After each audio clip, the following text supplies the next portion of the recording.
আঁচলেতে খই নিয়ে তুই যেই দাঁড়াবি দাঁড়ে, অমনি কত বনের হরিণ আসবে সারে সারে। সিংগুলি সব আঁকা বাঁকা, গায়েতে দাগ চাকা চাকা, লুটিয়ে তারা পড়বে ভুঁয়ে পায়ের কাছে এসে। ওরা সবাই আমায় বোঝে, পড়বে না ভয় একটুও যে, হাত বুলিয়ে দেব গায়ে, বসবে কাছে ঘেঁষে।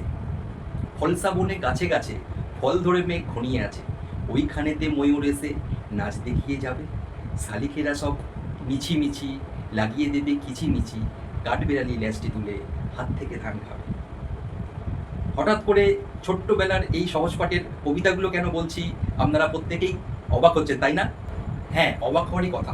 অর্থাৎ এই এই ছোটবেলাকার এই স্মৃতি রোমন্থন আমাদের কিন্তু সকলেরই এই ছোট ছোট লাইনগুলো শুনে যে হচ্ছে, এটা কিন্তু আমরা কখনোই অস্বীকার করতে পারি না। নমস্কার, আমি আদিত্য চক্রবর্তী। আজকে আমি অন্যান্য দিনের মতোই কিছু একটি বইয়ের আলোচনা নিয়ে চলে এসেছি, এবং সেই বইটি আর কিচ্ছু নয়, আমাদের ছোট্টবেলাকার স্মৃতি, গুরুদেবের রচিত সহজ পাঠ গ্রন্থটি। এবং আমরা জানি এই সহজ পাঠ আমাদের জীবনের যে কত সহজের পাঠ, সেটা কিন্তু বলার আর অপেক্ষা রাখে না।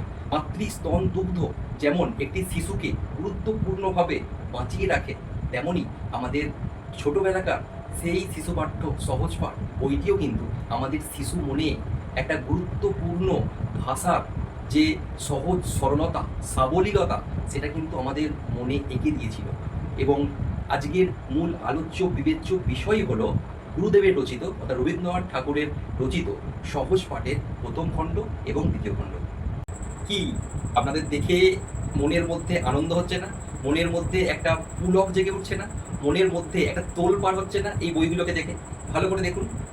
এবং এই বইগুলো যে ছোটবেলাকার প্রথম শ্রেণীর শিশুদের যে একটি শিশু পাঠ্য, সেটা কিন্তু নয়, একটা যুগান্তকারী পদক্ষেপ। অর্থাৎ রবীন্দ্রনাথ ঠাকুরের এই সহজ পাঠ বইগুলি শিশু মনের চিন্তন এবং মননের ক্ষেত্রে শুধুমাত্র পাঠ শেখার জন্য একটি সাধারণ বই নয়, এটি একটি যুগান্তকারী পদক্ষেপ শিশু শিক্ষার জন্য, এবং সেটি কিন্তু তা বলার আর অপেক্ষা রাখে না। রবীন্দ্রনাথ ঠাকুরের এই ছন্দময় সৃষ্টি সহজ পাঠ 1930 খ্রিস্টাব্দে প্রকাশিত হয়। বিশেষত রবীন্দ্রনাথ ঠাকুর ছিলেন, আমরা সকলেই জানি যারা রবীন্দ্রনাথ ঠাকুর সম্পর্কে পড়েছি, এবং আমরা প্রত্যেকেই কোনো না কোনো সময় রবীন্দ্রনাথ ঠাকুর সম্পর্কে অবশ্যই পড়েছি। এবং আমরা দেখব যে রবীন্দ্রনাথ ঠাকুরের যে শিক্ষা চিন্তা, এবং সেখানে তিনি বারবার বলেছেন যে প্রকৃতির সান্নিধ্যে, প্রকৃতির কোলে ছাত্রছাত্রীদের মধ্যে, ছাত্রছাত্রীদের মনের মধ্যে প্রকৃতির যে মিলন, এবং সেই স্থানে যে শিক্ষা গড়ে ওঠে, সেটাই কিন্তু আসল শিক্ষা, ব্যক্তির গুরুত্বপূর্ণ বিকাশ সাধনের শিক্ষা। অর্থাৎ প্রকৃতির সান্নিধ্যে এসে যিনি শিক্ষার কথা বলেছেন, তিনি যে এই ধরনের ছোট ছোট প্রাকৃতিক পরিবেশে বা প্রকৃতির কোলের কাছে শিশুদেরকে একাত্ম হয়ে শেখাবেন, সেটা আর বলার অপেক্ষা রাখে না। সুতরাং দেখা যায় এই সহজ পাঠ বইগুলিতে সরলতা শিশুর মধ্যে যেন গেঁথে দিয়েছেন, এবং এই সরলতার সঙ্গে প্রকৃতির শিক্ষা শিশু মনকে গুরুত্বপূর্ণভাবে পরিপুষ্ট করায় বা পরিপূর্ণ করে তোলাই ছিল রবীন্দ্রনাথ ঠাকুরের মূল লক্ষ্য। আমরা মূলত পড়েছি, প্রত্যেকেই আমরা পড়েছি যে সহজ পাঠ দুটি খণ্ডে বিভক্ত, প্রথম খণ্ড এবং দ্বিতীয় খণ্ড। কিন্তু বাস্তবে আরও দুটি খণ্ড কিন্তু রয়েছে, যেগুলি রবীন্দ্রনাথ ঠাকুর নিজে লেখেননি, যেগুলি লিখেছেন নন্দলাল বসু, সম্পাদিত গ্রন্থ, এবং সেই বইগুলি কিন্তু বিশ্বভারতী থেকে এখনও প্রকাশিত হয়। অর্থাৎ সহজ পাঠ কিন্তু 4টি খণ্ডে বিভক্ত। প্রসঙ্গত উল্লেখ্য, এই যে সহজ পাঠের যে বইগুলি, সেই বইগুলির যে ছবি, গুরুত্বপূর্ণ ছবি, যে ছবিগুলো শিশু মনকে চিন্তা করায়, শিশু মনকে ভাবনা দেখায়, এবং শিশু মনকে প্রকৃতি, পরিবেশ এবং পরিবার জীবন সম্পর্কে বোধগম্যতা সৃষ্টি করতে শেখায়, শিশুকে চিন্তা করতে শেখায়, সেই ছবিগুলো কিন্তু এঁকেছেন নন্দলাল বসু মহাশয়।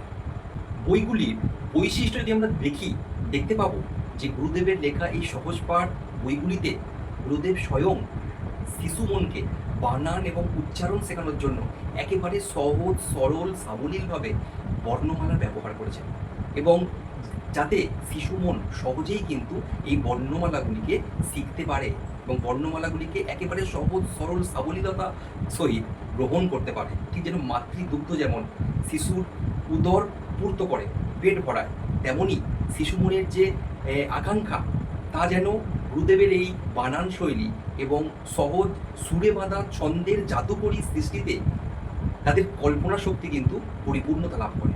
দ্বিতীয়ত, আমি কিছুক্ষণ আগেই বললাম যে নন্দলাল বসু মহাশয় এই ছবিগুলিকে এঁকেছেন। এই ছবিগুলির বিশেষ বৈশিষ্ট্য আছে। ছবিগুলির সেই বৈশিষ্ট্য হলো লিনোকার্ড বৈশিষ্ট্যযুক্ত এই ছবি। অর্থাৎ আমরা দেখতে পাবো যে এই সহজ পাঠ বইগুলিতে প্রথম খণ্ড, দ্বিতীয় খণ্ড, যে কোনো খণ্ডতেই আমরা দেখতে পাবো কালো রঙের এবং কালোর সাথে সাদা একটি ম্যাচ করে কিন্তু এই ছবিগুলি কিন্তু আঁকা হয়েছে। এগুলিকে বলা হয় লিনোকার্ড শৈলীর ছবি। এবং সেখানে কিন্তু রঙের পরিপূর্ণতা নেই, রঙের প্রাচুর্যতা নেই, কিন্তু এই সাদা কালো ছবি, লিনোকার্ড শৈলীর ছবি শিশু মনকে কল্পনা শক্তি এবং পর্যবেক্ষণ শক্তি বৃদ্ধি করতে কিন্তু অনেকাংশে সাহায্য করে। এছাড়াও সহজপাঠ বইগুলিতে গ্রাম্য জীবনের একেবারে সরল সাবলীল প্রাকৃতিক ছবি, প্রাকৃতিক সিনারিও ফুটে উঠেছে।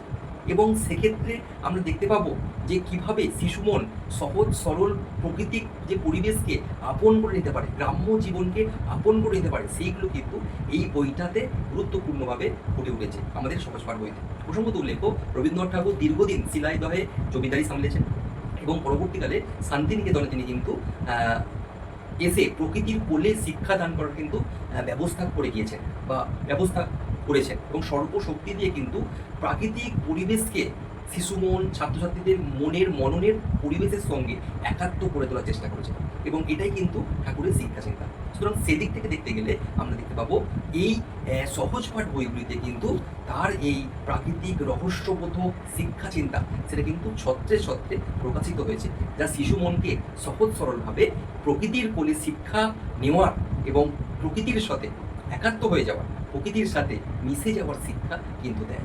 এটা কিন্তু আমরা সহজপাঠ বইতে প্রত্যেকেই আমরা পড়ে এসেছি। এই বইতে শিশুদের কোনো রকম যুক্তবর্ণ বা কোনো রকম জটিল শব্দ ব্যবহার ছাড়াই, অর্থাৎ একেবারে সহজ সরল সাবলীল শব্দভাণ্ডার ব্যবহার করে কিন্তু শিশু মনের যে শব্দের প্রতি একটা আকর্ষণ, সেটা কিন্তু আমরা এই সহজপাঠ বইতে কিন্তু আমরা দেখতে পাই।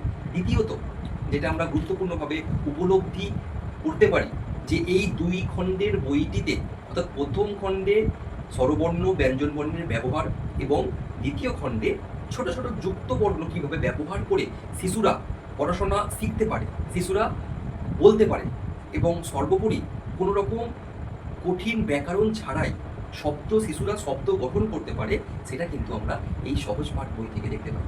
এছাড়াও কিন্তু আমরা দেখতে পাবো সহজ সরল গ্রাম্য চিন্তা চেতনা সম্পর্ক, এইগুলি কিন্তু এখানে খুব গুরুত্বপূর্ণভাবে ফুটে উঠেছে। শিশুরা এক মনে কিন্তু সেগুলিকে উপলব্ধি করতে পারে। এখানে আমরা দেখেছি আব্দুল্লাহ বাবুর কথা, যার মেয়ের বিয়ে, বা রাম বনে ফুল পাড়ে, গায়ে তার লাল শাল, হাতে তার সাজি, জবা ফুল তোলে, বেল ফুল তোলে, আজ তার বাড়িতে পুজো হবে রাতে, তাই রাম ফুল পাড়ে, ইত্যাদি ইত্যাদি ইত্যাদি। এছাড়াও আমরা দেখতে পাই শক্তিবাবুর সেই কাঠের নৌকা, যিনি তার নাম দিয়েছিলেন রক্তজবা, তার যে চাকর ছিল সেই চাকরের নাম ছিল আক্রম, এবং তারা একদিন শিকারে গেছিলেন, গাছের উপরে উঠে বসেছিলেন, সেই গাছ থেকে পড়ে গিয়েছিলেন, ইত্যাদি ইত্যাদি ইত্যাদি। সুতরাং গুরুত্বপূর্ণভাবে সর্বাঙ্গীন দিক থেকেই কিন্তু শিশু মনকে পরিপুষ্ট করে তোলার যে মাধ্যম, যুগ যুগ ধরে শিশুদেরকে মাতৃদুগ্ধের ন্যায় পরিপুষ্ট করে আসছে এই সহজপাঠ বইগুলি, সে আমার আর বলার অপেক্ষা রাখে না, এটা আমরা প্রত্যেকেই জানি। তাই একদিন কলেজ স্ট্রিটে হাঁটছিলাম, এই বইগুলি চোখে পড়ে গেল, দুটো কিনে নিলাম এবং স্মৃতির রোমন্থন ঘটল এবং মনটা কিন্তু আনন্দে ভরে গেল। সে বিষয়ে কিন্তু কোনো সন্দেহ নেই যে এই বই দেখে আপনাদেরও যে আনন্দে মনটা ভরে যাবে, সেটা আমি অবশ্যই আশা রাখি। এবং এটা আমি বুঝতেই পারছি আপনারা কিন্তু যেই এই বিষয়টি দেখছেন, প্রত্যেকেরই কিন্তু মনটা একটু আনন্দে ভরে উঠছে, তার কিন্তু বলার অপেক্ষা থাকে না। এই সামান্য কিছু কথা বলেই আজকে আমার বক্তব্য শেষ করলাম।